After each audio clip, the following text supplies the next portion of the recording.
Bismillahirrahmanirrahim. Ô serviteur d'Allah, écoute. Ramadan n'est pas un simple mois sur le calendrier. C'est une porte qui s'ouvre sur l'invisible, un moment où le corps affamé laisse la place à la voix puissante de la roue.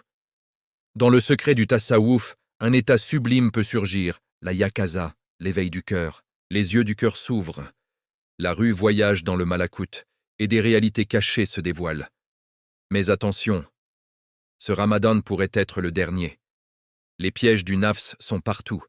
Les voiles de l'habitude nous aveuglent. Nous plongerons ensemble dans les mystères profonds de ce mois béni.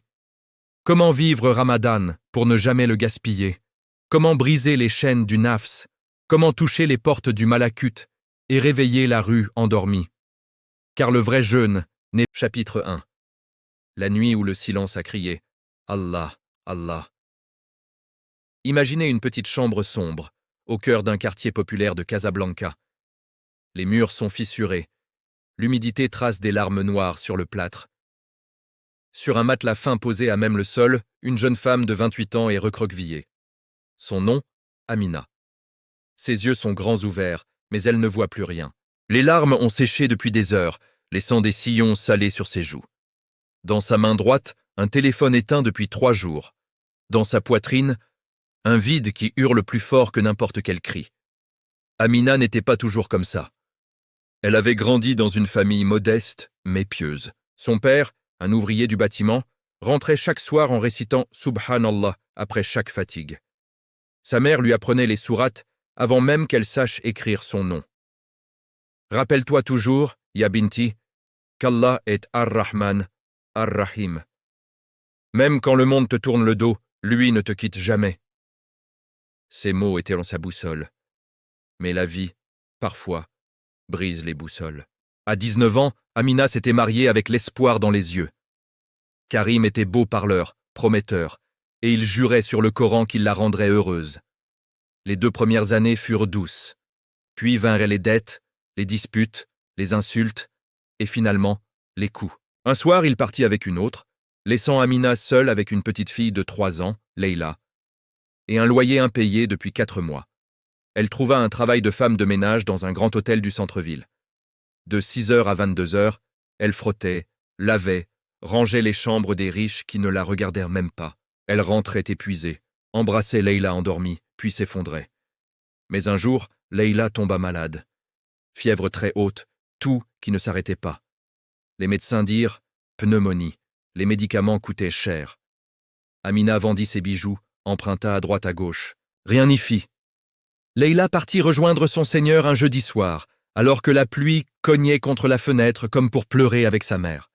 Et elle murmure « Souviens-toi, tu n'es qu'un abed, un serviteur, pas un roi, pas un propriétaire, juste un serviteur qui attend l'autorisation de son maître. » Bediüzzaman Saïd Nursi disait « Le nafs ne se rassasie jamais, peu importe ce qu'on lui donne. Quand il obtient tout ce qu'il veut, il oublie que ses bienfaits viennent d'Allah et pense qu'ils viennent de lui-même. C'est cette illusion qui nous détruit. Et c'est exactement ce que Ramadan brise en premier. Il te met face à ton impuissance. Il te montre que sans l'autorisation divine, tu ne peux même pas avaler ta salive correctement. Un simple microbe peut te terrasser. Une petite erreur cellulaire peut arrêter ton cœur en 1 seconde. Tu n'es pas fait d'acier. Tu es fait de chair fragile, d'eau, d'un souffle que seul Allah maintient. Cette faiblesse physique que tu ressens à l'asr, ce n'est pas une punition, c'est une miséricorde. Une miséricorde déguisée en souffrance, parce que c'est seulement quand le nafs s'est affaibli que la ruure peut s'élever. C'est seulement quand l'orgueil se fissure que l'humilité entre. C'est seulement quand tu te sens petit que tu peux enfin le... Ils ne mangent pas, ils ne boivent pas. Ils n'ont ni nafs ni désir charnel, ils sont pure adoration. Pendant 1 mois, Ramadan te rapproche d'eux. Tu t'abstiens de manger, de boire, de désirer, de parler inutilement, de regarder ce qui est haram. Tu deviens, ne serait-ce qu'un instant, semblable à un ange. Et quand tu ressembles à un ange, même temporairement, les voiles se soulèvent. Les serrures du cœur se desserrent. Le malakut, ce monde invisible qui entoure le monde visible, commence à se montrer.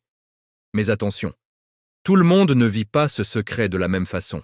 Il y a 3 niveaux de jeûne, comme l'ont enseigné les grands maîtres du Tasawwuf, le jeûne des Awam, gens du commun. Ils jeûnent seulement du ventre. De l'aube au coucher du soleil, pas de nourriture, pas d'eau. Point. C'est le minimum. C'est valable. Mais c'est la coquille extérieure. Ils sortent de Ramadan, exactement comme ils y sont entrés, affamés, puis rassasiés, fatigués, puis reposés. Rien ne change vraiment en eux. Le jeûne des Khawas, l'élite. Ici, ce n'est plus seul. Et là, quelque chose se passa. Un silence différent. Pas celui qui fait peur. Un silence plein. Comme si le monde entier s'était arrêté pour écouter. Puis, dans ce silence, elle sentit une présence. Pas une voix audible, pas une vision, mais une certitude profonde. Il était là, Ar-Rahman, Ar-Rahim. Celui qui voit ce que personne ne voit, celui qui entend ce que personne n'entend. Amina resta longtemps prostrée. Quand elle se releva, le jour pointait à peine.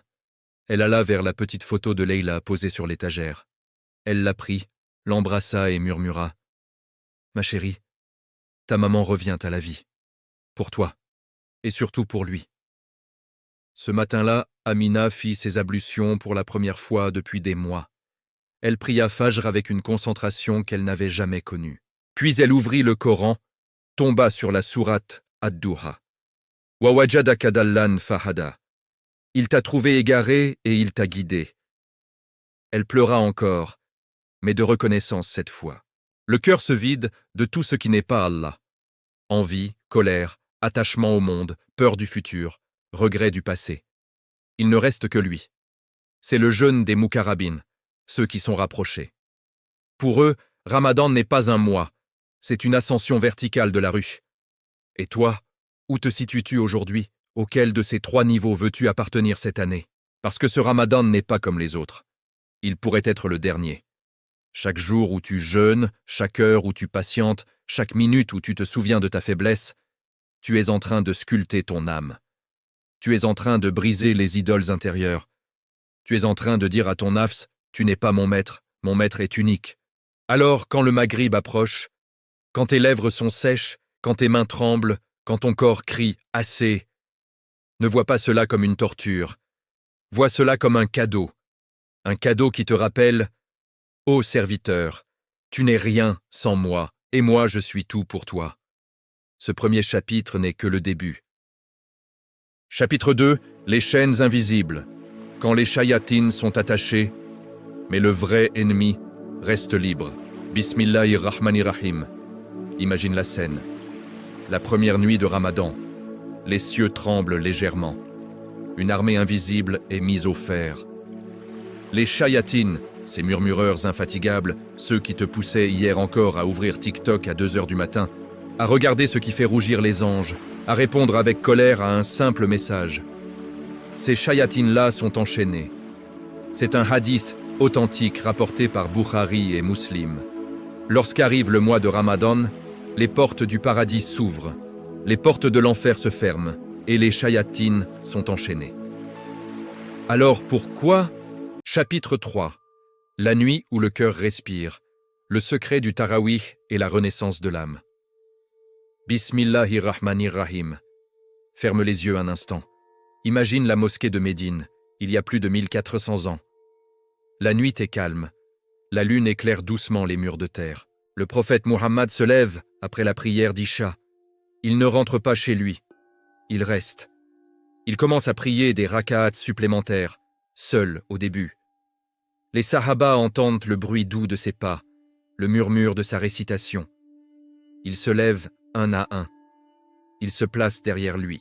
Le cœur battant, ils suivent leur maître dans cette prière qui n'est pas obligatoire, mais qui illumine l'âme.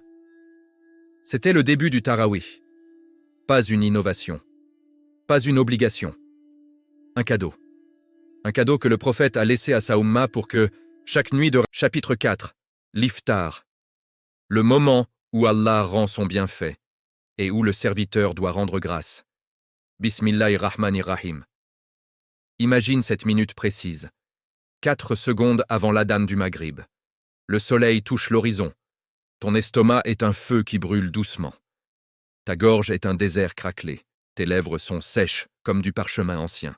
Devant toi, Une assiette de soupe fumante, des dattes luisantes, un verre d'eau fraîche qui perle de gouttelettes.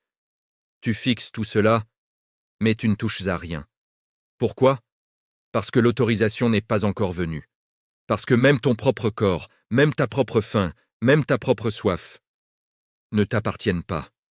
Ils appartiennent à Allah. Et sans sa permission, tu ne peux même pas porter une date à ta bouche. C'est là, dans ces quelques secondes d'attente suspendues, que se cache un des secrets les plus profonds de Ramadan. Ce n'est pas quand... Chapitre 5. L'itikaf. Quand le serviteur coupe les cordes du monde pour n'entendre que la voix de son Seigneur. Bismillahirrahmanirrahim. Imagine-toi un instant. Tu entres dans la mosquée. Pas pour une prière rapide, pas pour un tarawish de passage. Tu entres pour y rester, pour y vivre, pour y respirer. Tes affaires sont restées à la maison, ton téléphone est éteint, ou mieux, laissé chez toi. Ton lit, ta famille, tes soucis, tes notifications, tes projets, tout cela reste dehors. Tu franchis la porte de la mosquée comme on franchit une frontière invisible. Et derrière cette porte, il n'y a plus que toi et Allah. C'est l'itikaf. La retraite spirituelle. Le prophète Muhammad la pratiquait chaque année dans les 10 derniers jours de Ramadan. Il se retirait dans la mosquée, se consacrait entièrement à l'adoration, à la réflexion, au dhikr, à la lecture du Coran, à la prière nocturne. Il cherchait Laylat al-Qadr. Chapitre 6. Laylat al-Qadr. La nuit où le destin se réécrit et les anges descendent en masse. Bismillahirrahmanirrahim. Ferme les yeux et écoute. Il est environ 2 heures du matin.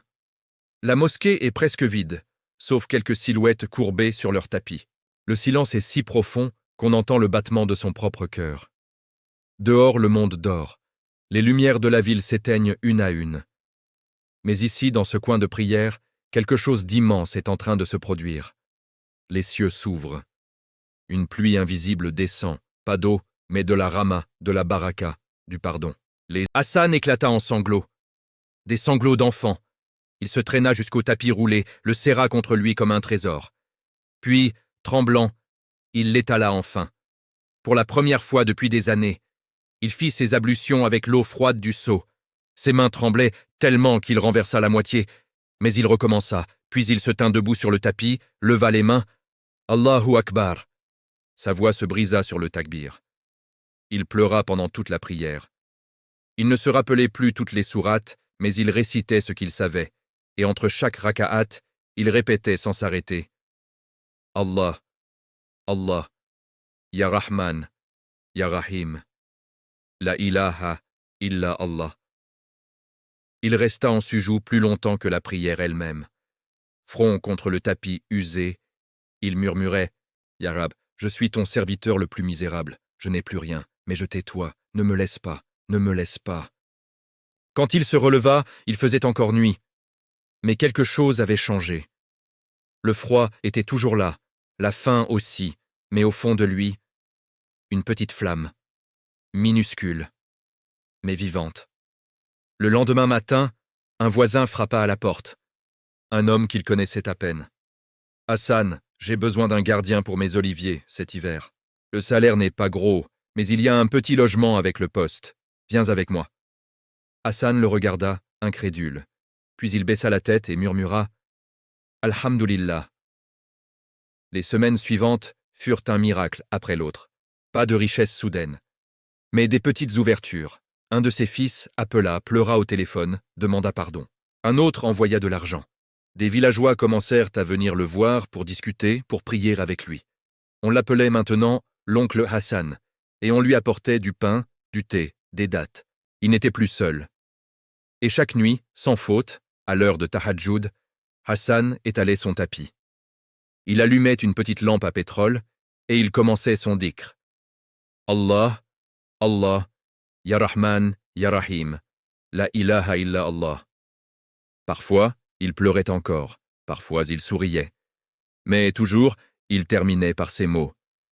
Ya Allah, merci de m'avoir tout pris pour me donner toi. Frères et sœurs, combien d'entre nous avons un tapis de prière roulé dans un coin de notre cœur? Combien avons-nous arrêté d'appeler Allah parce que nous pensions qu'il nous avait oubliés? Sachez une chose, Allah n'oublie jamais. C'est nous qui nous éloignons. Et quand nous revenons, même en rampant, même en pleurant, même sans mots, il nous accueille les bras grands ouverts. Alors ce soir, où que vous soyez, prenez votre tapis, ou même le sol, et dites simplement « Allah, Allah, Ya Rahman, Ya Rahim, La ilaha illa Allah ». Il vous attend. Abonnez-vous dès maintenant à Récit Divin Islam pour recevoir les prochains chapitres qui, Inch'Allah, toucheront encore plus profondément votre cœur. Likez cette vidéo si l'histoire d'Hassan vous a ému. Laissez en commentaire votre plus belle espérance en Allah, votre dua la plus sincère, et partagez cette vidéo à quelqu'un qui a peut-être besoin d'entendre que Allah Noël n'a pas abandonné. Qu'Allah nous raffermisse tous dans la foi et nous pardonne nos manquements. Amin ya Rab. Chapitre 3. La jeune fille qui priait dans les toilettes de l'université. Frères et sœurs, fermez les yeux un instant et imaginez une grande université publique à Paris, en France. Des milliers d'étudiants se pressent dans les couloirs, rires, discussions, musique dans les écouteurs. Au milieu de cette foule bruyante, une jeune fille de 21 ans marche tête baissée, sac à dos usé sur une épaule, voile noir strictement ajusté. Son nom est Fatima Zahra, mais tout le monde l'appelle simplement Zahra. Zahra est arrivée à l'université il y a 3 ans, pleine d'espoir. Première de sa famille à pousser les portes d'une fac. Son père, chauffeur de taxi, avait pleuré de fierté le jour de son inscription. Sa mère lui avait cousu 3 hijabs neufs et lui avait dit « Ma fille, garde toujours ton lien avec Allah. C'est lui qui ouvre les portes fermées. » Mais la réalité a frappé fort, très fort. Dès la première semaine, les moqueries ont commencé. « Regarde la talibé! T'es au Moyen-Âge ou quoi? Enlève ça, tu fais peur aux garçons! » Zahra baissait la tête, serrait les lèvres, continuait. Elle se réfugiait dans la bibliothèque, étudiait jusqu'à la fermeture, priait discrètement dans un coin.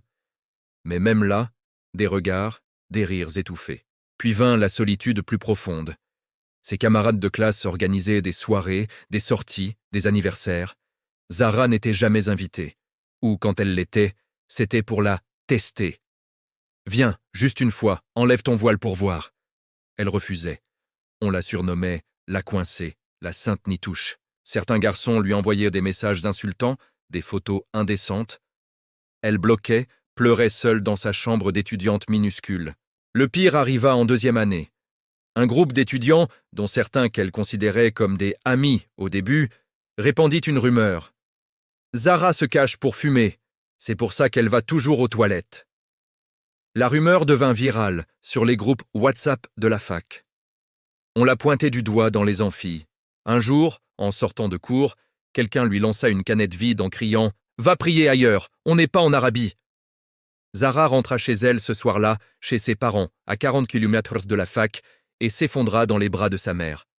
Elle pleura des heures. « Maman, pourquoi Allah me laisse vivre ça? Je fais tout pour lui plaire, et je suis punie tous les jours. » Sa mère la serra fort et murmura « Ma chérie, les épreuves ne sont pas des punitions, ce sont des invitations.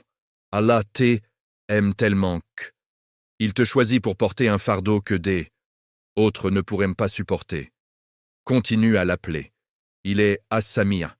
Il entend. » Mais Zahra doutait. Elle commença à manquer des prières. Pas toutes, mais certaines. Elle se disait « À quoi bon? Il ne répond pas. » Elle se sentait sale, indigne, abandonnée. Une nuit, pendant le Ramadan, elle était rentrée à la maison pour les vacances. Zahra ne dormait pas. Il était 2 heures du matin. Elle entendait son père réciter le Coran dans le salon. Elle se leva, alla aux toilettes pour faire ses ablutions, et là, face au petit miroir fissuré au-dessus du lavabo, elle se regarda vraiment pour la première fois depuis longtemps. Ses yeux étaient rouges, cernés. Son visage marqué par la fatigue et la tristesse. Elle murmura « Ya Allah, je n'en peux plus !» Et soudain, sans réfléchir, elle s'agenouilla là, sur le carrelage froid et humide des toilettes. Pas de tapis, pas de hijab parfaitement ajusté, juste elle, vulnérable, brisée. Elle leva les mains et commença à parler. Pas une prière formelle, juste des mots qui sortaient droit du cœur. Allah, Allah, Ya Rahman, Ya Rahim. Les larmes coulèrent. Elle répétait encore et encore La ilaha illa Allah. La ilaha illa Allah. Elle ne savait pas combien de temps elle resta ainsi. 10 minutes, 1 heure, elle récitait, suppliait, pleurait, souriait parfois au milieu des sanglots. Elle disait tout, la douleur des moqueries, la peur d'être seule toute sa vie, le doute sur sa foi, la honte d'avoir faibli. Ya Rab, si je ne te suffis pas, change-moi, rends-moi meilleur, ou prends-moi, mais ne me laisse pas vivre sans toi. Quand elle sortit des toilettes, le jour n'était pas encore levé. Son père était toujours en train de prier Tahajjud.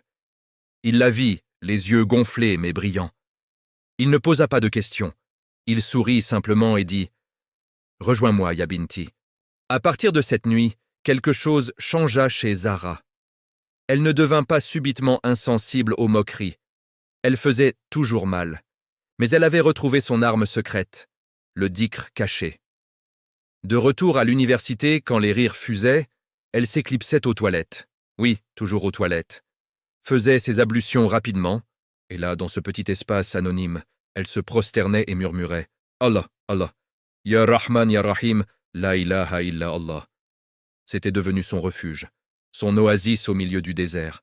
Personne ne savait, personne ne voyait, mais Allah voyait. Et Allah répondit, pas avec des miracles de cinéma, mais avec des petites choses qui s'accumulèrent.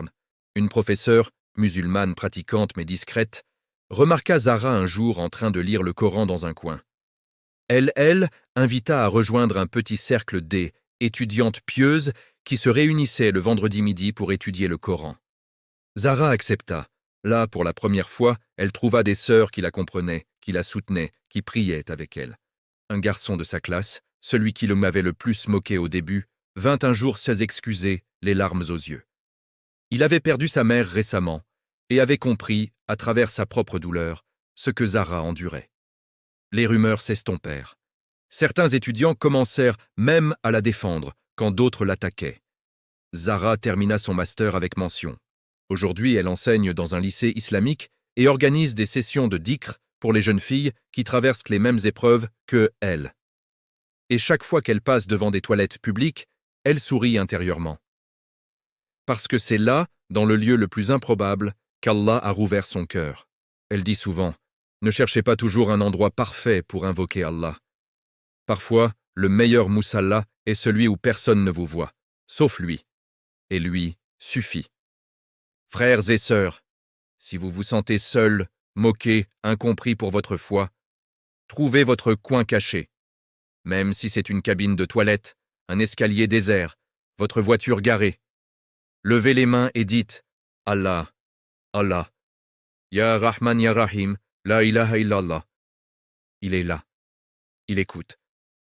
Il aime celui qui revient vers lui, même en rampant. Abonnez-vous dès maintenant à Récits divins Islam pour ne rater aucun chapitre de cette série qui, Inch'Allah, vous rappellera qu'Allah est toujours plus proche que vous ne l'imaginez. Likez cette vidéo si l'histoire de Zahra a résonné en vous. Laissez en commentaire votre plus bel espoir en Allah, votre dua la plus profonde, et partagez cette vidéo à une personne qui se sent peut-être isolée dans sa foi aujourd'hui. Qu'Allah nous fortifie tous et nous rende constants dans son rappel. Amin ya Rab al-Alamin. Chapitre 4. Le milliardaire qui a tout perdu, sauf son dhikr. Frères et sœurs, imaginez une villa somptueuse perchée sur les collines de Beyrouth, surplombant la mer Méditerranée qui scintille sous le soleil du Liban.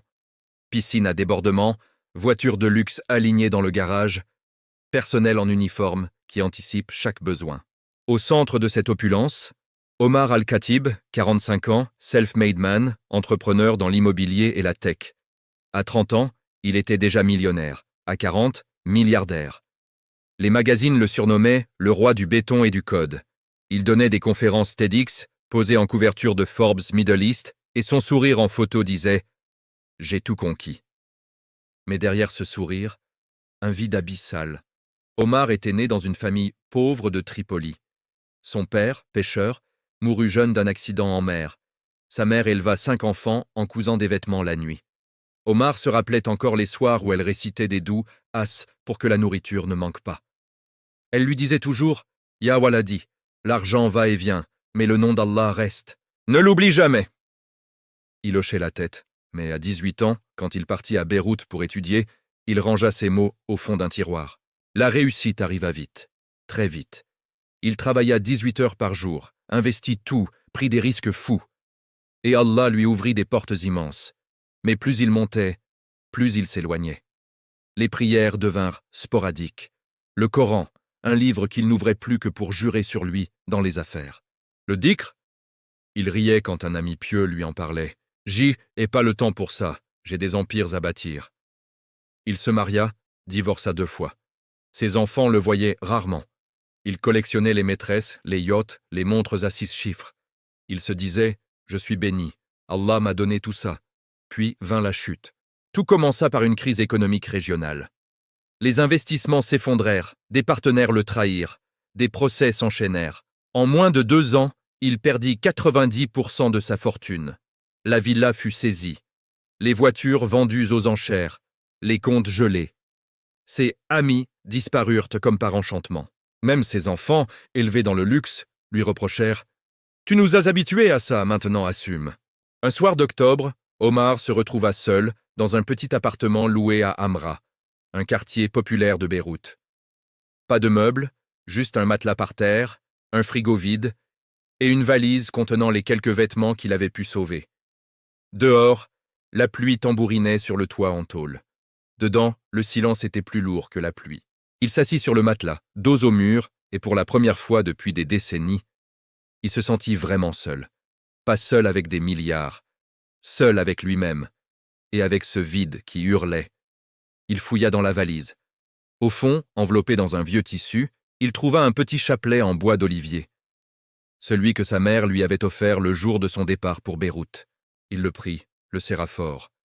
Les perles étaient usées, mais encore chaudes au toucher, comme si elles avaient gardé la chaleur de la main de sa mère. Il murmura, presque malgré lui, « Allah ». Sa voix se brisa. Il recommença, « Allah, Allah ». Les larmes arrivèrent sans prévenir. Il ne pleurait pas depuis l'enterrement de son père, mais là, il pleura comme un enfant perdu.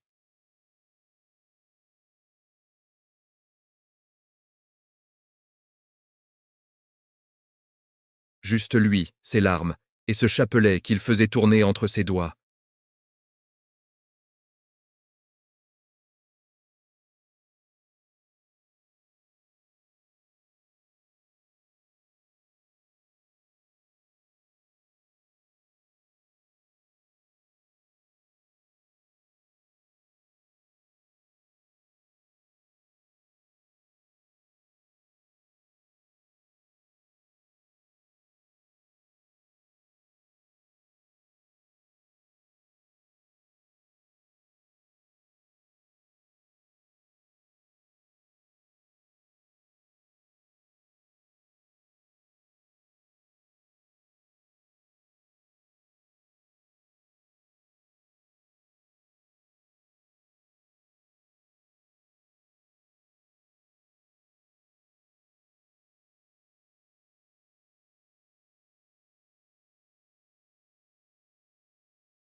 Ce fut le tournant.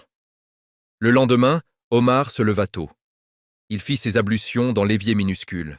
Il pria Fajr sur le même matelas, en direction de la Qibla qu'il devinait à travers la fenêtre. Puis il sortit. Pas pour chercher un investisseur. Pas pour un avocat. Pour la première fois depuis longtemps, il marcha vers une mosquée voisine. Il entra timidement, s'assit au fond, écouta le imam réciter. Quand vint l'appel au dhikr après la prière, il se joignit au cercle. Sa voix tremblait, mais il récitait avec eux. Allah, Allah, Ya Rahman Ya Rahim, La ilaha illa Allah. Des frères l'entourèrent après. Aucun ne savait qui il était. Ils le traitèrent comme un simple fidèle. L'un d'eux lui offrit un thé, un autre lui proposa de venir le soir, pour Tahajjud. Omar accepta. Les mois suivants furent durs. Il travailla comme consultant freelance, gagnant juste de quoi payer le loyer et manger. Mais chaque jour, il retournait à la mosquée. Chaque nuit, il faisait son dhikr sur son matelas. Il lut le Coran en entier pour la première fois depuis 25 ans. Il apprit à demander pardon, à remercier pour les petites choses. Un repas chaud, un sourire d'un inconnu, le fait de respirer. Et Allah répondit, non pas en lui rendant ses milliards, mais en lui rendant la paix. Aujourd'hui, Omar vit modestement. Il a fondé une petite association qui aide les entrepreneurs en difficulté en leur rappelant que la vraie richesse est dans le tawhid. Il donne des conférences, non plus sur comment devenir riche, mais sur comment ne pas perdre son âme en devenant riche. Il porte toujours le même chapelet usé, et chaque soir où qu'il soit, il s'assoit, ferme les yeux et recommence. Allah, Allah, Ya Rahman, Ya Rahim, La ilaha illa Allah. Il dit souvent, j'ai perdu un empire, mais j'ai gagné mon Seigneur, et ce gain-là vaut tous les trésors du monde. Frères et sœurs, combien d'entre nous courent après le dunya au point d'oublier l'akira? Combien pensent que le succès matériel est la preuve qu'Allah les aime? Sachez que les plus grandes épreuves sont parfois les plus grandes miséricordes. Quand tout s'effondre, c'est souvent le moment où Allah vous tend la main pour vous relever vers lui. Alors, arrêtez-vous. Prenez votre chapelet ou vos doigts et répétez simplement Allah, Allah, Ya Rahman, Ya Rahim, La ilaha illa Allah. Peu importe ce que vous avez perdu. Lui, vous ne l'avez jamais vraiment perdu. Il vous attend. Abonnez-vous dès maintenant à Récits divins Islam pour continuer cette série qui, Inch'Allah, vous rappellera chaque jour la grandeur de la miséricorde d'Allah. Likez cette vidéo si l'histoire d'Omar vous a secoué, laissez en commentaire votre plus bel espoir en Allah la dua qui sort de votre cœur en ce moment, et partagez cette vidéo à quelqu'un qui court peut-être après le dunya au détriment de son rab. Que Allah nous guide tous vers ce qui lui plaît et nous éloigne de ce qui nous éloigne de lui. Amin ya Rabb al-Alamin. Chapitre 5. La mère qui invoquait Allah pour un fils que Hélène avait jamais vu grandir, frères et sœurs. Transportons-nous dans un petit appartement HLM à Saint-Denis, en banlieue parisienne. Les murs sont jaunis par le temps, la cuisine sent le café brûlé et les épices maghrébines. Au milieu de ce décor modeste, vit Halima, 48 ans, une femme algérienne arrivée en France à 20 ans pour un mariage arrangé qui n'a duré que 7 ans. Divorcée, elle a élevé seule son unique fils, Youssef, aujourd'hui âgé de 27 ans. Mais Youssef, elle ne l'a pas vu depuis 9 ans. Tout a commencé quand Youssef avait 18 ans. Brillant en maths, il rêvait d'intégrer une grande école d'ingénieurs. Halima travaillait comme aide-soignante de nuit pour payer ses cours préparatoires. Elle se levait à 5 heures, priait Fajr, préparait le petit déjeuner de son fils, puis partait dormir quelques heures avant de reprendre son service. Elle lui répétait toujours « Ya Weldi, Allah est le meilleur des planificateurs. Travaille dur mais n'oublie jamais de l'appeler. » Youssef hochait la tête, mais à l'intérieur, il bouillonnait. Il voyait sa mère s'épuiser, les factures s'accumuler, les moqueries des voisins sur « la veuve qui fait des ménages ». Il voulait réussir vite, pour elle, pour sortir de cette vie. Puis vint la fracture. À 19 ans, Youssef rencontra un groupe d'amis plus âgés. Des jeunes qui parlaient d'argent facile, de business sans impôts, de voyage à Dubaï. Il commença par de petits coups, revente de téléphones volés, puis plus gros. Halima le surprit un soir avec une liasse de billets dans sa chambre. Elle pleura, le supplia d'arrêter. Il cria « Maman, tu veux que je reste pauvre toute ma vie comme toi? Laisse-moi gérer !» Les disputes s'enchaînèrent. Un jour, il partit. Sans un mot, juste un post-it sur la table. « Je reviens quand j'aurai réussi, ne t'inquiète pas. » 9 ans passèrent. Halima ne savait plus où il était. Elle appelait ses anciens amis, qui haussèrent les épaules. Elle alla à la police. On lui dit « il est majeur et que il n'a... y a pas de menace. On ne peut rien faire. » Elle pleurait chaque nuit, serrait la photo de Youssef bébé contre son cœur. Elle ne travaillait plus de nuit. Son dos ne tenait plus. Elle vivait avec une petite pension d'invalidité et l'aide alimentaire de l'association du quartier. Mais son plus grand combat n'était pas financier. C'était spirituel. Chaque soir, après Isha, Halima s'asseyait sur son tapis de prière usé, face à la Qibla. Elle allumait une petite bougie, car l'électricité était parfois coupée, et elle commençait son dhikr, pas des formules apprises par cœur, non. Des mots de mère crus, déchirants. Allah, Allah, Ya Rahman, Ya Rahim. Elle répétait doucement au début, puis sa voix montait. La ilaha illa Allah. La ilaha illa Allah. Elle pleurait en récitant. Elle disait, Ya Rab, tu sais où est mon fils, tu vois ce qu'il fait, tu connais son cœur. Moi je ne sais plus rien. Mais toi, tu sais tout. Ramène-le-moi, Ya Allah. Pas pour moi, pour toi, pour qu'il se souvienne de toi, pour qu'il revienne à toi. S'il est perdu dans la rue, guide-le. S'il est en prison, adoucis son cœur. S'il est mort, pardonne-lui et fais-lui miséricorde. Mais si tu peux, ramène-le vivant, Ya Rahman. Elle restait parfois jusqu'à l'aube. Les voisins du dessus entendaient ses sanglots à travers le plafond fin. Certains frappaient au mur pour qu'elle se taise. Elle s'excusait, mais recommençait la nuit suivante. Un ramadan particulièrement dur, Halima tomba malade. Fièvre, toux, épuisement. Elle ne pouvait plus se lever pour prier Tarawih. Mais même couchée, elle murmurait « Allah, Allah, Ya Rahman, Ya Rahim, La ilaha illa Allah ». Elle faisait le dhikr dans sa tête quand elle n'avait plus de voix. Elle imaginait Youssef petit, courant dans l'appartement, riant. Elle imaginait le jour où il reviendrait, repentant, et où elle pourrait lui dire « Mon fils, Allah t'a ramené ». Un soir de Laylat al-Qadr, alors qu'elle était seule, très faible, allongée sur son lit, elle entendit frapper à la porte. 3 coups timides. Elle crut à une voisine. Elle se leva péniblement, ouvrit. C'était lui. Youssef. Maigre, barbe longue, yeux creusés, vêtements sales. Il tenait un petit sac plastique. Il la regarda et murmura « Maman ». Halima resta figée une seconde. Puis, elle s'effondra en larmes, le serra contre elle si fort qu'il chancela. Ils pleurèrent, tous les deux, sur le pas de la porte. Youssef raconta tout. Les affaires qui avaient mal tourné. La prison pendant 3 ans. La drogue pour oublier. La tentative de suicide ratée. Puis, un jour, dans sa cellule, il avait trouvé un petit Coran laissé par un détenu. Il l'avait ouvert au hasard, sourate Youssouf. Les larmes lui étaient revenues. Il avait commencé à prier, à faire du dhikr en cachette. À sa sortie, il avait cherché sa mère. Il avait eu honte pendant des années. Mais ce soir-là, il n'avait plus pu résister. Halima le fit entrer. Elle prépara un thé avec les dernières feuilles qu'elle avait. Ils parlèrent jusqu'au fajr. Youssef s'assit sur le tapis de prière avec elle. Pour la première fois depuis 9 ans, il pria à ses côtés. Aujourd'hui, Youssef vit avec sa mère. Il travaille comme livreur, suit des cours du soir pour passer un CAP. Il va à la mosquée tous les jours. Et chaque soir, mère et fils font du dhikr ensemble. Allah, Allah, Ya Rahman, Ya Rahim, La ilaha illallah. Halima dit souvent aux sœurs du quartier « Ne cessez jamais d'invoquer Allah pour vos enfants, même quand ils semblent perdus à jamais. Le dhikr d'une mère est une arme que le diable ne peut pas contrer. Allah entend, Allah voit. Et quand il décide de répondre, il le fait d'une manière que vous n'imaginez même pas. Frères et sœurs, si vous avez un proche égaré, un enfant rebelle, un conjoint éloigné de la foi, ne désespérez pas. Asseyez-vous, levez les mains et répétez avec sincérité « Allah, Allah, Ya Rahman, Ya Rahim, La ilaha illa Allah, Ha illa ». Allah est Al-Wadoud, le très aimant. Il aime ceux qui reviennent à lui, et il aime ceux qui appellent pour les autres. Abonnez-vous dès maintenant à Récits divins Islam pour ne manquer aucun chapitre de cette série qui, Inch'Allah, ravive l'espoir dans tous les cœurs.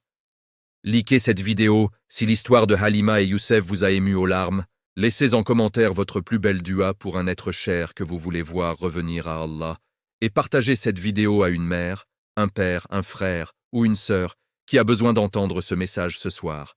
Qu'Allah accepte nos invocations, guide nos proches et nous pardonne à tous. Amin ya Rab al-Alamin. Chapitre 6. Le jeune qui a tenté de se suicider et a entendu Allah lui répondre. Frères et sœurs, imaginez une chambre d'hôpital à Tunis, service de réanimation. Des bips réguliers, des lumières blanches crues, l'odeur d'antiseptique qui pique les narines. Sur un lit, attaché par des sangles pour éviter qu'il ne recommence, un jeune homme de 24 ans, Sami. Il a avalé des médicaments, puis s'est pendu avec une ceinture. Les secours l'ont retrouvé à temps, mais à peine.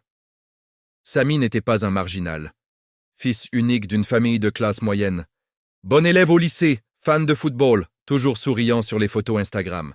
Il avait décroché une bourse pour étudier l'informatique en France. Ses parents pleurèrent de joie le jour de son départ. Yahweh dit, fais-nous honneur et n'oublie pas tes prières. Mais la France n'était pas comme dans les films. Arrivé à Lyon, il découvrit la solitude absolue. Pas d'amis, pas de famille. Les cours en ligne pendant le Covid l'avaient isolé encore plus. Les gens parlaient en vite, riaient fort, mais personne ne le regardait vraiment. Il travaillait le soir comme livreur Uber Eats pour payer le loyer. Des nuits entières à pédaler sous la pluie, à livrer des pizzas à des gens qui ne disaient même pas merci. Petit à petit, le doute s'installa. Pourquoi je suis là? Pourquoi je souffre autant? Allah m'a-t-il oublié? Il arrêta la prière, arrêta le Coran, arrêta même de répondre aux appels de sa mère. Il se disait « Si je disparais, personne ne s'en rendra compte ». La dépression s'installa comme un brouillard épais. Il perdit du poids, dormait 2-3 heures par nuit. Les pensées noires devinrent obsessionnelles. Tu es un fardeau. Tes parents seraient mieux sans toi. La vie n'a aucun sens. Un soir d'hiver glacial, après une dispute violente avec son colocataire qui lui reprochait de ne pas payer sa part, Samy craqua. Il acheta des boîtes de paracétamol et d'anxiolytiques dans plusieurs pharmacies. Rentré chez lui, il écrivit une lettre courte. « Pardon, maman, pardon, papa, je n'ai pas été assez fort, je vous aime. » Il avala tout. Puis, tremblant, il attacha la ceinture à la poignée de la porte. Il se laissa tomber. Quand il reprit conscience, il était dans l'ambulance. Des voix lointaines, des lumières qui flashaient. Il pensa « C'est fini. » Mais ce n'était pas fini. Dans le coma artificiel, pendant 3 jours, Samy fit un rêve, ou une vision qu'il n'oubliera jamais. Il se vit dans un désert immense, noir, sans étoiles. Il marchait pieds nus, épuisé, assoiffé. Il tomba à genoux et cria « Ya Allah, pourquoi tu m'as abandonné ?» Soudain, une voix, pas forte, pas tonnante, douce mais claire, comme si elle venait de l'intérieur de son cœur. « Samy, je ne t'ai jamais abandonné. C'est toi qui t'es éloigné de moi. » Il leva la tête. Personne. Mais la voix continua. « Chaque fois que tu murmurais mon nom dans ta chambre, même quand tu ne priais plus, je t'entendais. Chaque larme que tu as versée la nuit, je l'ai comptée. » Samy pleura dans le rêve. Il dit « Mais pourquoi cette douleur? Pourquoi moi ?» La voix répondit « Parce que je t'aime, et parfois l'amour passe par la forge. Je voulais te briser pour te reconstruire plus fort, pour que tu me reviennes vraiment, pas par habitude mais par besoin. » Puis une lumière apparut au loin, pas aveuglante, chaude, et la voix murmura une dernière fois « Retourne et répète mon nom. Je suis Ar-Rahman, je suis Ar-Rahim, je suis là, toujours. » Samy se réveilla dans la chambre d'hôpital, les sangles aux poignets. Sa mère était là, venue en urgence d'Algérie, le visage ravagé par les larmes. Elle tenait sa main et récitait doucement « Allah, Allah, Ya Rahman, Ya Rahim. » Samy la regarda. Pour la première fois depuis longtemps, il sentit quelque chose bouger en lui. Il murmura, la voix rauque à cause du tube, « Maman, Allah m'a parlé. » Les médecins dirent que c'était un miracle qu'il ait survécu. Samy, lui, savait que c'était plus que ça. Il passa 6 mois en clinique psychiatrique. Là-bas, il recommença tout. Les ablutions, la prière, le Coran. Mais surtout, le dhikr. Chaque fois que les pensées noires revenaient, il fermait les yeux et répétait « Allah, Allah, Ya Rahman, Ya Rahim, La ilaha illa Allah. » Il le faisait en marchant dans les couloirs, en mangeant, en pleurant, en dormant presque. C'était devenu son bouclier, sa lumière dans le tunnel. Aujourd'hui, Samy est rentré en Tunisie. Il vit chez ses parents. Il a repris des études en ligne, doucement. Il anime un petit groupe sur Telegram pour les jeunes qui traversent la dépression et la solitude. Il leur dit toujours « Si vous pensez que personne ne vous entend, murmurez son nom, même si c'est un chuchotement, même si vous doutez. Allah entend le murmure du cœur avant qu'il ne sorte des lèvres. » Il porte toujours une petite cicatrice au cou.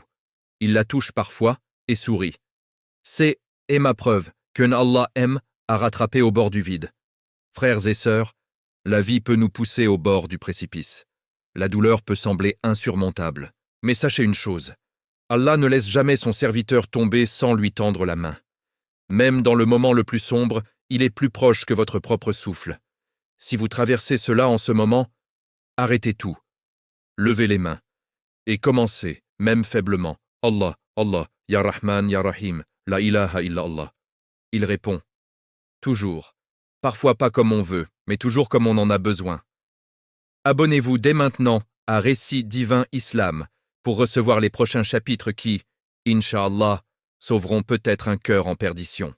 Likez cette vidéo si l'histoire de Sami vous a touché au plus profond. Laissez en commentaire votre plus bel espoir envers Allah. Votre dua pour ceux qui souffrent en silence et partagez cette vidéo discrètement à quelqu'un qui pourrait en avoir besoin ce soir. Personne ne doit affronter le vide seul. Qu'Allah protège nos âmes, nous pardonne et nous rapproche de lui. Amin ya Rab al-Alamin. Chapitre 7. La vieille dame qui murmurait « Allah » sur son lit de mort et guérit frères et sœurs. Imaginez une petite maison en pisé au cœur d'un village reculé du Sénégal, près de Thiès. Les murs sont faits de terre rouge, le toit de tôle rouillée qui chante sous la pluie.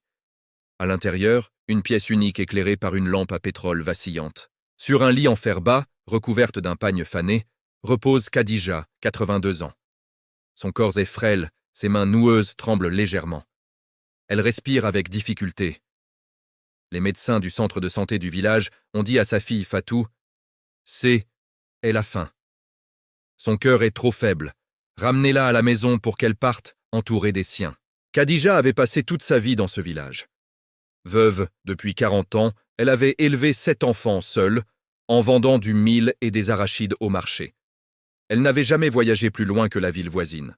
Elle n'avait jamais possédé grand-chose, une natte pour dormir, un chapelet en bois noirci par des décennies de dhikr, et une foi en Allah plus solide que les baobabs centenaires qui entourent le village.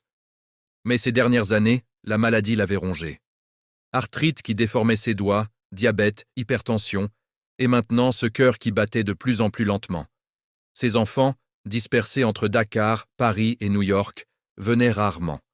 Seule Fatou, la cadette, restait à ses côtés, la soignant jour et nuit, changeant les draps mouillés de sueur, lui donnant à boire à la petite cuillère.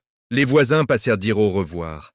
Ils murmuraient « Khadija est prête, elle a vécu une belle vie pieuse. » Certains pleuraient, d'autres disaient « C'est la volonté d'Allah. » Khadija, elle, ne parlait presque plus. Ses yeux étaient mi-clos, son souffle court. Mais quand Fatou s'asseyait près d'elle, elle voyait les lèvres de sa mère bouger légèrement. Un murmure presque inaudible.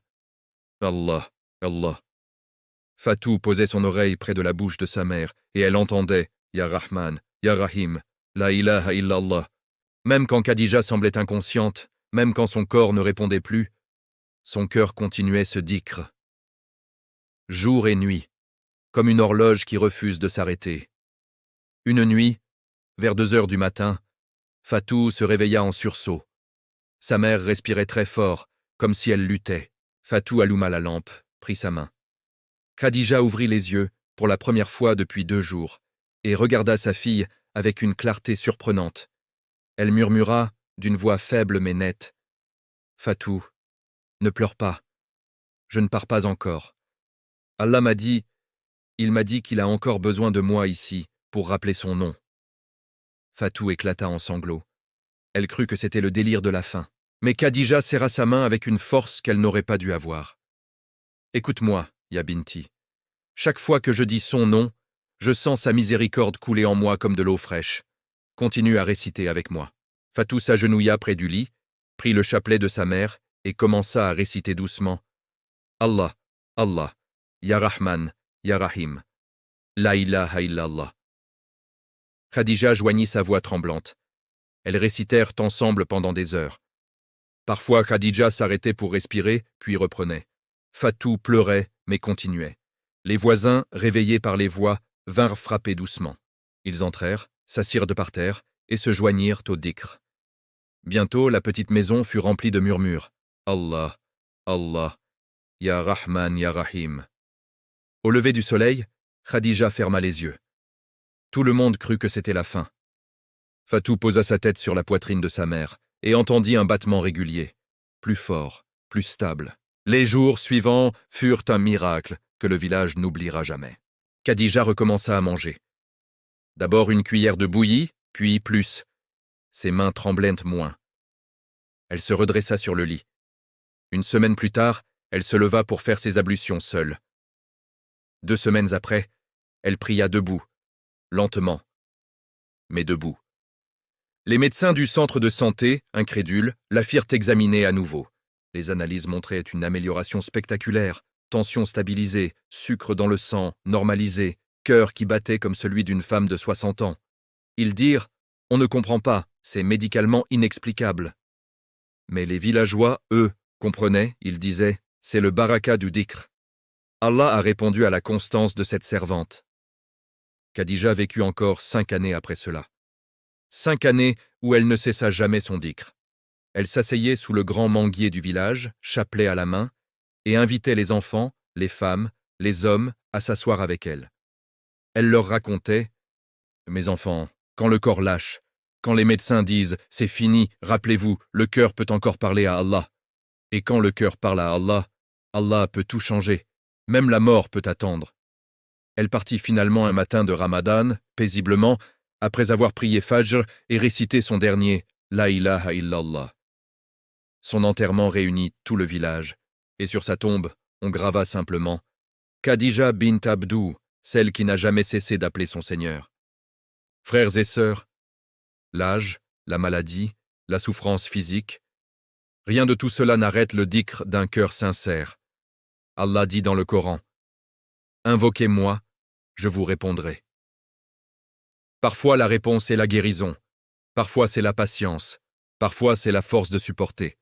Mais toujours, il répond, si vous ou un proche traversez une maladie grave, une douleur qui semble insurmontable, ne cessez pas d'invoquer, même un murmure, même sur un lit d'hôpital, même quand le corps ne suit plus. Le dhikr est la nourriture de l'âme.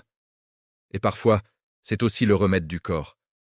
Alors, où que vous soyez, levez les mains ou serrez votre chapelet et répétez « Allah, Allah, Ya Rahman, Ya Rahim, La ilaha illa Allah ». Il est Ash-Shafi, le guérisseur. Il est Ar-Rahman, le très miséricordieux. Il est là. Abonnez-vous dès maintenant à Récit Divin Islam pour ne manquer aucun chapitre de cette série qui, Inch'Allah, redonne espoir et force à tous les cœurs fatigués. Likez cette vidéo si elle, histoire de Khadija, vous a ému et vous a rappelé la puissance du dhikr. Laissez en commentaire votre plus belle espérance en Allah, votre dua pour la guérison d'un malade que vous aimez, et partagez cette vidéo à quelqu'un qui combat une maladie ou qui veille un proche aujourd'hui. Qu'Allah accorde la shifa à tous les malades, la patience aux éprouvés et le paradis à nos défunts. Amin ya Rabb al-Alamin. Chapitre 8. Le prisonnier qui transforma sa cellule en mosquée avec un seul mot, frères et sœurs, fermons les yeux et imaginons les murs gris et froids, une prison de haute sécurité à Abidjan, en Côte d'Ivoire. Des couloirs interminables, éclairés par des néons qui grésillent, des portes métalliques qui claquent comme des coups de tonnerre, des cris étouffés qui résonnent la nuit. Au cœur de ce lieu de désespoir, dans une cellule de 9 mètres partagée avec 3 autres détenus, se trouve Ibrahim, condamné à 15 ans pour un vol à main armée qu'il a commis à 22 ans sous l'abord emprise de la drogue et de mauvaise fréquentation. Ibrahim avait grandi dans un quartier difficile de Yopougon, père absent, mère qui travaillait comme vendeuse ambulante pour nourrir 5 enfants. Il avait commencé à fumer du cannabis à 14 ans, puis à dealer pour payer ses rêves de grandeur. Un braquage qui a mal tourné, un gardien blessé, une vie brisée. Le juge, elle, avait regardé droit dans les yeux. « Vous avez 22 ans et vous avez déjà tout gâché. » À son arrivée en prison, Ibrahim était enragé. Il frappait les murs, insultait les gardiens, refusait de manger pendant des jours. Il se battait avec les autres détenus pour une cigarette, pour une place près de la fenêtre grillagée. Il haïssait tout le monde, y compris lui-même. Et surtout, il haïssait Allah. Il murmurait dans le noir. « Si tu existes, pourquoi tu m'as laissé tomber si bas ?» Les mois passèrent. Les années aussi. Ibrahim devint plus calme, mais plus vide. Il regardait les autres prier 5 fois par jour, certains en larmes, d'autres en souriant. Lui, il restait assis sur sa couchette, dos au mur, à fixer le sol. Un jour, Un vieux détenu nommé Cheikh Amadou, condamné à perpétuité pour meurtre mais devenu un homme de grande piété, s'approcha de lui. « Ya Ibrahim, pourquoi tu ne pries pas ?» Ibrahim ricana. « Prier pourquoi? Pour qu'Allah me sorte d'ici, il m'a déjà oublié. » Cheikh Amadou posa une main sur son épaule et dit doucement « Allah n'oublie personne, mais parfois il nous met dans l'obscurité pour qu'on le cherche vraiment. Commence petit, dis juste son nom, un seul mot, Allah, et vois ce qui se passe. » Ibrahim haussa les épaules. Mais cette nuit-là, seul dans le silence oppressant de la cellule, il murmura pour la première fois depuis des années « Allah ». Il s'arrêta, surpris par sa propre voix, puis recommença, plus fort « Allah, Allah ». Quelque chose bougea en lui. Une chaleur minuscule, comme une braise qui refuse de s'éteindre. Il continua « Ya Rahman, Ya Rahim ». Les larmes vinrent sans qu'il s'y attende. Il se mit à genoux sur le sol dur et sale, front contre le béton froid. Et pour la première fois depuis son incarcération, il pria. Pas une prière parfaite, pas avec toutes les sourates, juste 2 raka'at, maladroit, tremblant. Puis il reprit le dhikr, La ilaha illallah, La ilaha illallah. À partir de ce moment, sa cellule devint son masjid secret. Chaque jour, il se levait avant l'aube pour tahajjud. Il récitait le Coran qu'un imam bénévole avait réussi à faire entrer en morceaux. Quelques pages photocopiées cachées sous le matelas. Il apprenait par cœur, verset après verset. Il faisait du dhikr en marchant dans les 2 mètres carrés autorisés. Il comptait les perles imaginaires avec ses doigts quand on lui avait confisqué son chapelet. Les autres détenus commencèrent à remarquer le changement. Ibrahim ne se battait plus. Il partageait sa ration de nourriture. Il écoutait ceux qui pleuraient la nuit. Petit à petit, un petit cercle se forma autour de lui. Des jeunes, des vieux, des musulmans de naissance ou des convertis en prison. Ils priaient ensemble, en chuchotant, pour ne pas alerter les gardiens. Ibrahim devint leur imam informel. Il leur enseignait « Ici on n'a rien, pas de liberté, pas d'argent, pas de futur visible. Mais on a Allah. Et lui, il est plus grand que ces murs. » Un jour, un détenu nommé Kofi, un Ivoirien converti à l'islam en prison, lui confia. « Avant, je voulais mourir ici. Maintenant, je veux vivre pour Allah. » Les années passèrent. Ibrahim changea tellement que même les gardiens le remarquèrent. Un surveillant, un musulman pratiquant, commença à lui apporter discrètement des livres islamiques. Un autre lui permit d'avoir un petit tapis pliable. Puis vint la grâce inattendue. Après 12 ans de détention, Ibrahim fut convoqué au bureau du directeur. On lui annonça une réduction de peine pour bonne conduite exemplaire et pour son rôle positif auprès des autres détenus. Il sortirait dans 6 mois. Le jour de sa libération, Ibrahim pleura comme un enfant. Ses codétenus l'entourèrent, lui firent un chapelet avec des graines de dattes qu'ils avaient repercées. Ils dirent « Continue notre dhikr dehors, pour nous. » Dehors, Ibrahim ne retrouva pas la vie facile. Sa mère était décédée pendant son incarcération. Ses frères l'avaient renié. Il dormit d'abord chez un ancien codétenu, puis trouva un petit travail comme gardien de nuit dans une mosquée. Il y passait ses journées à nettoyer, à aider à l'école coranique, à animer des cercles de dhikr pour les jeunes du quartier. Aujourd'hui, Ibrahim a 39 ans. Il est marié à une sœur pieuse qu'il a acceptée telle qu'elle.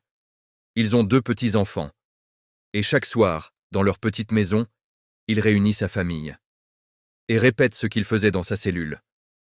Allah, Allah, Ya Rahman, Ya Rahim, La ilaha illa Allah. Il dit souvent aux jeunes qu'il conseille, les murs les plus épais ne sont pas ceux de la prison. Ce sont ceux qu'on construit dans notre cœur quand on s'éloigne d'Allah. Mais un seul mot suffit pour les faire tomber. Allah. Dites-le, encore et encore. Même si vous êtes au fond du trou, il vous entend, et il peut tout transformer. Frères et sœurs, peu importe où vous êtes, dans une prison physique, émotionnelle, spirituelle, Allah n'est pas limité par les barreaux.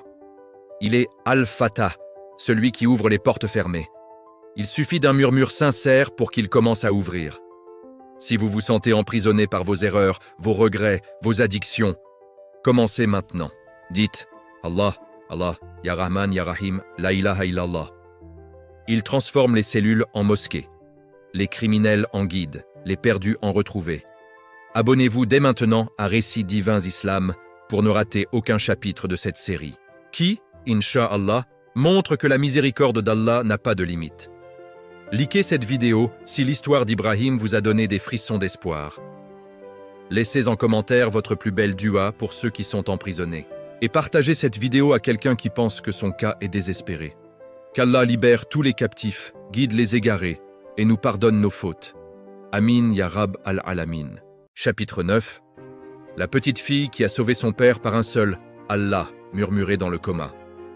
Frères et sœurs, imaginez une chambre d'hôpital pédiatrique à Alger, au service de réanimation néonatale, puis pédiatrique.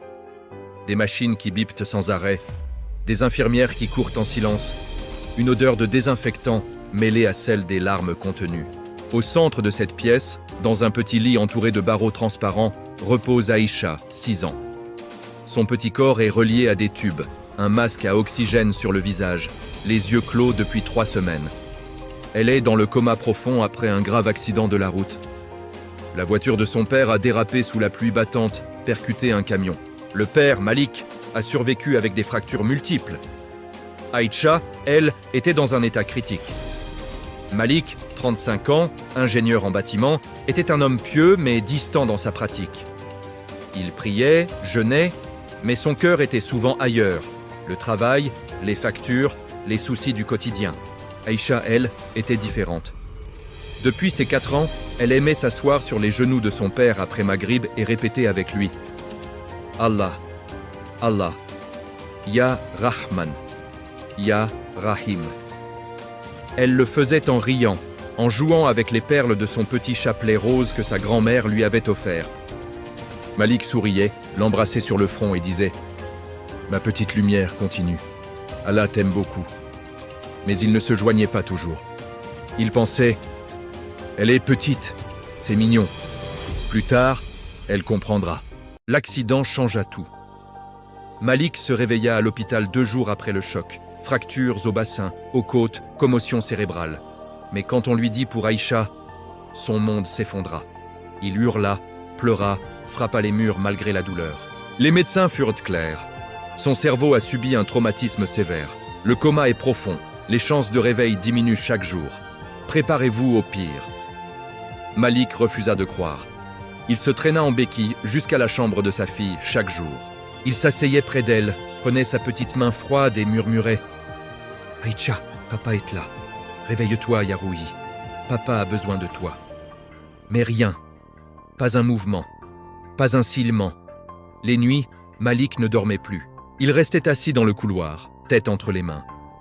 Sa femme appelait parfois pour prendre des nouvelles. Mais elle ne venait pas. Les amis passaient, disaient des douasses, puis repartaient. Malik se sentait seul comme jamais. Un soir, épuisé, il s'endormit sur la chaise près du lit d'Aïcha. Dans son sommeil agité, il rêva. Il vit sa fille debout dans un jardin immense, pleine de lumière, vêtue de blanc. Elle lui souriait et disait « Papa, pourquoi tu pleures? Dis juste son nom, comme je faisais. Allah, Allah. » Il écoute. Malik se réveilla en sursaut, le cœur battant. Il regarda Aïcha, toujours immobile. Mais quelque chose en lui se brisa, ou plutôt s'ouvrit. Il prit la petite main de sa fille, posa son front contre la sienne. Pour la première fois depuis l'accident, il ne supplia pas pour un miracle. Il commença simplement « Allah ». Sa voix tremblait, il recommença « Allah, Allah, Ya Rahman, Ya Rahim ». Les larmes coulèrent sur le drap blanc. Il continua, plus fort, plus sincère « La ilaha illa Allah, la ilaha illa Allah ». Il récitait comme si c'était la dernière chose qu'il pouvait offrir à sa fille. Il imaginait Aïcha petite, sur ses genoux, répétant ces mots avec son rire cristallin. Il se prosterna comme il pouvait, malgré ses blessures, front contre le sol froid de l'hôpital, et supplia « Ya Rab, je n'ai pas été le meilleur père, j'ai été distrait. J'ai oublié de te remercier pour elle. Mais elle t'aimait d'un amour pur. Si tu la gardes près de toi, pardonne-moi et accepte-la parmi les enfants du paradis. Mais si tu peux, rends-la à son père. Pas pour moi, pour qu'elle continue à te rappeler, pour qu'elle grandisse en te servant. » Il resta ainsi des heures. Les infirmières passaient, le voyaient, ne disaient rien. Elle sentait que c'était plus qu'une prière. C'était une reddition totale. Le lendemain matin, alors que le soleil filtrait à travers les stores, une infirmière entra en courant. « Monsieur Malik, votre fille, elle a bougé les doigts. » Malik se leva d'un bond, oubliant ses béquilles. Il courut, boita, jusqu'au lit. Les médecins arrivèrent. Ils vérifièrent. Aïcha avait serré faiblement la main de son père. Puis ses paupières frémirent. Lentement, très lentement, elle ouvrit les yeux. Les jours suivants furent un combat. Rééducation, orthophonie, kiné. Aïcha avait perdu beaucoup. La parole au début, la marche. Mais elle était là, vivante. Et chaque soir, quand Malik venait, elle murmurait d'une voix faible, presque inaudible. « Allah, Allah !» Aujourd'hui, Aïcha a 10 ans. Elle marche avec une canne pour l'instant, mais elle court dans le jardin de la maison. Elle va à l'école coranique, apprend des sourates avec une joie contagieuse. Malik, lui, a changé à jamais. Il a quitté son poste stressant pour un travail plus modeste. Il dirige maintenant un petit cercle de dhikr pour pères de famille dans la mosquée du quartier. Il leur raconte « Ma fille m'a sauvé la vie en me rappelant ce que j'avais oublié. Qu'un seul mot, dit avec le cœur, peut déplacer des montagnes. Ne laissez pas vos enfants être les seuls à invoquer Allah. Rejoignez-les. » Et chaque soir, père et fille s'assoient côte à côte sur le tapis de prière. Aïcha commence, Malik suit. Allah, Allah, Ya Rahman, Ya Rahim, La ilaha illa Allah. Là, Aïcha dit souvent à son père, avec son sourire d'ange, « Papa, quand j'étais dans le noir, j'entendais ta voix. Tu disais Allah, et la lumière venait. » Frères et sœurs, les enfants sont parfois les plus grands maîtres spirituels. Leur pureté touche le cœur d'Allah comme rien d'autre. Si vous avez des enfants, petits-enfants, neveux, apprenez-leur le dhikr, et surtout faites-le avec eux. Un jour, ce sera peut-être leur Allah qui vous sauvera. Et si vous traversez une épreuve qui semble sans issue, rappelez-vous, même un murmure d'enfant peut ouvrir les portes du ciel. Alors, murmurez vous aussi, Allah, Allah, Ya Rahman, Ya Rahim, La ilaha illa Allah. Il écoute, il aime, il guérit. Abonnez-vous dès maintenant à Récits divins Islam pour ne manquer aucun chapitre de cette série qui, Inch'Allah, ravive la flamme de l'espoir dans chaque foyer. Likez cette vidéo si l'histoire d'Aïcha et Malik vous a fait verser une larme d'émotion et de reconnaissance envers Allah. Laissez en commentaire votre plus bel espoir, votre dua la plus touchante pour vos enfants ou pour un petit être cher, et partagez cette vidéo à tous les parents que vous connaissez. Qu'Allah protège nos enfants, les guide vers lui et fasse d'eux des causes de notre entrée au paradis. Amin, Ya Rab al-Alamin. Chapitre 10. Le dernier souffle qui a dit Allah et a changé une nation entière. Frères et sœurs, imaginez la grande mosquée Al-Azhar au Caire, la plus ancienne et vénérée du monde islamique. Des milliers de fidèles s'y pressent chaque vendredi pour la prière de Jumu'ah. Parmi eux, Ahmed Al-Masri, 68 ans, ancien professeur de littérature arabe à la retraite. Il arrive toujours 1 heure en avance, déroule son tapis usé et commence son dhikr en silence. Il le fait depuis plus de 50 ans. Ahmed n'était pas un cheikh célèbre, ni un homme riche, juste un serviteur discret qui aimait Allah plus que tout. Il avait perdu sa femme il y a 15 ans. Ses 3 enfants vivaient à l'étranger. Ils appelaient 1 fois par mois, mais venaient rarement. Ahmed ne se plaignait jamais. Il disait « Ils ont leur vie, moi j'ai mon rab ». Chaque jour, il se levait à 3 heures du matin pour tahajjud. Il récitait le Coran en entier, tous les 3 jours. Et surtout, il ne cessait jamais son dhikr. Même en marchant dans les rues bondées du Caire, ses lèvres bougeaient doucement. Même en faisant ses courses au souk, même en attendant le bus. Allah, Allah, Ya Rahman, Ya Rahim, La ilaha illa Allah. Ses voisins le surnommaient affectueusement « le monsieur qui parle tout seul ». Les enfants du quartier l'imitaient en riant. Lui souriait et leur disait « Essayez, Ya Aoulad. Un jour, ce mot vous sauvera. » Un vendredi matin ordinaire, Ahmed se leva comme toujours. Il fit ses ablutions, pria Fajr à la mosquée, puis rentra chez lui. Il rentra chez lui pour se reposer avant Jumu'ah.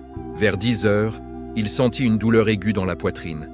Il s'assit sur son lit, posa la main sur son cœur. Il savait. Il murmura « Allah ». Puis il s'allongea calmement face à la Qibla. Il n'appela personne. Pas d'ambulance. Pas de panique. Juste lui et son Seigneur. Sa respiration ralentit. Ses lèvres continuèrent à bouger. Ya Rahman, Ya Rahim, La ilaha illa Allah. O moment, O sun, quitter, sun core, dernier, souffle sortat, Allah, clair, audible, calm, superior, d'amour, puis la silence.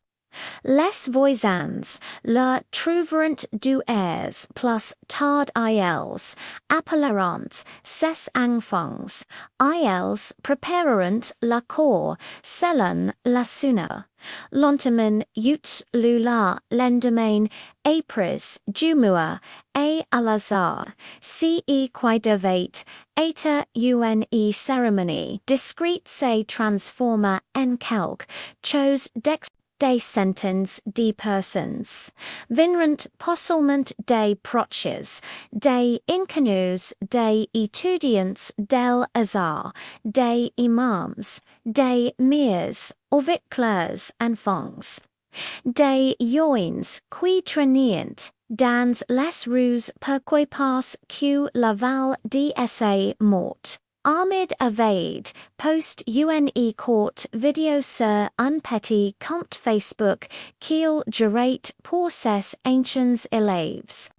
Une vidéo de 45 secondes filmée avec son vieux téléphone, lui aussi sur son tapis, souriant doucement, et disant mes frères et sœurs, si en Dieu vous sentez que tu est perdu, dites juste son nom à la une fois, deux fois.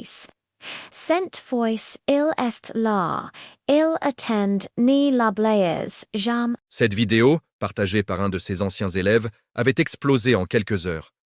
Des millions de vues, des partages en cascade. Des gens du monde entier avaient les commentés. Ce vieil homme m'a rappelé pourquoi je vis. Le jour de l'enterrement, la mosquée était pleine à craquer. L'imam, ému, prononça un sermon improvisé. Aujourd'hui, nous enterrons un homme qui n'a jamais cherché la gloire. Mais sa gloire, c'est Allah qui la lui donne. Il est parti en disant « Allah ».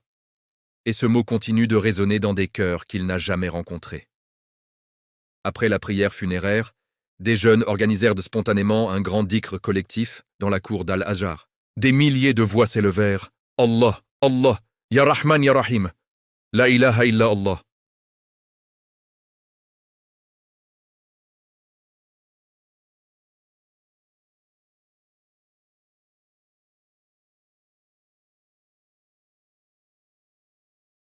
Ahmed n'avait rien planifié, ni cherché la célébrité.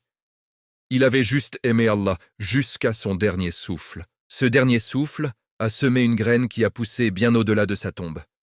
Ses enfants, revenus pour l'enterrement, changèrent à jamais.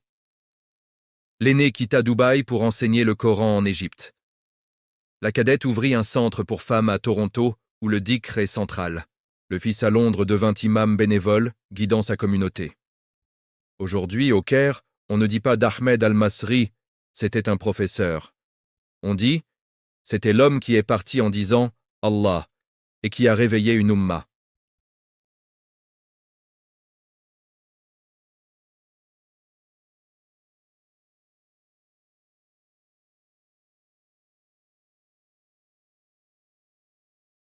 Alors, promettons-nous, dès ce soir, de ne jamais laisser passer une journée sans invoquer son nom. Même fatigué, même triste, même perdu. Dites « Allah, Allah, Ya Rahman, Ya Rahim, La ilaha illa Allah ».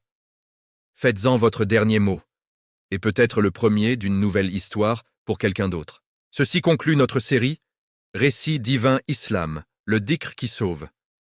10 histoires vraies, 10 cœurs brisés puis relevés par le plus beau des noms. Allah.